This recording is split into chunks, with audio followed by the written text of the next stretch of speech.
ਜੀ, ਅੱਜ ਦੀਆਂ ਖਬਰਾਂ ਵੱਲ ਆਈਏ ਤੇ ਅੱਜ ਸਰੋਤਿਆਂ ਨੂੰ ਪਤਾ ਵੀ ਜੂਨਟੀਨਥ ਦੀ ਸੈਲੀਬ੍ਰੇਸ਼ਨ ਆ, ਖਾਸ ਕਰਕੇ ਜੋ ਕਾਲੇ ਮੂਲ ਦੇ ਲੋਕ ਹੈਗੇ ਆ, ਜਿਨ੍ਹਾਂ ਨੂੰ ਸਲੇਵਰੀ ਤੋਂ ਆਜ਼ਾਦੀ ਮਿਲੀ ਸੀ ਅੱਜ ਦੇ ਦਿਨ, ਜੀ ਉਹਨਾਂ ਦੇ ਸੰਬੰਧ ਦੇ ਵਿੱਚ ਇਹ ਜੋ ਫੈਸਟੀਵਲ ਆ ਉਹ ਮਨਾਇਆ ਜਾਂਦਾ ਆ USA ਦੇ ਵਿੱਚ। ਤੇ ਹੁਣ ਪਿਛਲੇ ਕਈ ਸਾਲਾਂ ਤੋਂ ਇਹ ਇੱਕ ਛੁੱਟੀ ਵੀ ਜੋ ਫੈਡਰਲ ਹੌਲੀਡੇ ਆ ਉਸ ਨੂੰ ਗਿਣਿਆ ਜਾਂਦਾ ਹੈ। ਸੋ ਅੱਜ ਮਿਲਵਾਕੀ ਦੇ ਵਿੱਚ ਜੂਨਟੀਨਥ ਦੀ ਸੈਲੀਬ੍ਰੇਸ਼ਨ ਚੱਲ ਰਹੀ ਸੀ, ਜੀ ਜਿਸ ਟਾਈਮ ਦੇ ਉੱਤੇ ਉੱਤੇ ਗੋਲੀਆਂ ਚੱਲ ਗਈਆਂ ਤੇ 5 ਜਣੇ ਫੱਟੜ ਹੋ ਗਏ।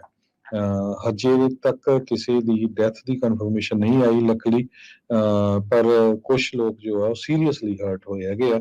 ਇਹ ਸਾਰਾ ਕੁਝ ਗ੍ਰੇਟਰ ਫਿਲਡੈਲਫੀਆ ਚਰਚ ਆਫ ਗॉड, ਇਹ ਜੋ 2947 north Martin Luther king junior drive ਦੇ ਉੱਤੇ ਹੈਗਾ, ਉੱਥੇ ਇਹ ਸਾਰਾ ਕੁਝ ਵਾਪਰਿਆ। ਕਿਸੇ ਨੇ ਫੇਸਬੁੱਕ ਦੇ ਉੱਤੇ ਇਹਦੀ ਜਿਹੜੀ ਆ ਲਾਈਵ ਵੀਡੀਓ ਵੀ ਪੋਸਟ ਕਰ ਦਿੱਤੀ, ਜੋ ਉੱਥੇ ਬਾਈ ਸਟੈਂਡਰ ਸੀ ਖੜਾ ਸੀਗਾ। ਇਹ ਇੰਟਰਸੈਕਸ਼ਨ ਜੋ ਵੈਸਟ ਲੋਕਸ ਸਟਰੀਟ ਆ, ਉੱਥੇ 4:21 ਦੇ ਉੱਤੇ ਪੁਲਿਸ ਨੂੰ ਕਾਲ ਕੀਤੀ ਗਈ।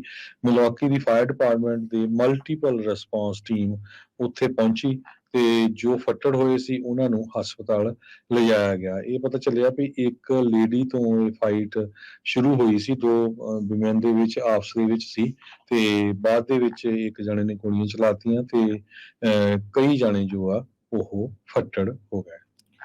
ਹਾਂਜੀ ਬਿਲਕੁਲ, ਬੜੀ ਮੰਦਭਾਗੀ ਘਟਨਾ ਵਾਪਰੀ ਹੈ। ਜਸ਼ਨਾਂ ਦੇ ਵਿੱਚ ਇੱਕਦਮ ਗੋਲੀਆਂ ਚੱਲੀਆਂ ਨੇ ਤੇ 5 ਜਾਣੇ ਜਿਹੜੇ ਨੇ, ਜਿਵੇਂ ਹਰਜੋਤ ਸਿੰਘ ਜੀ ਨੇ ਦੱਸਿਆ, ਉਹ ਜ਼ਖਮੀ ਨੇ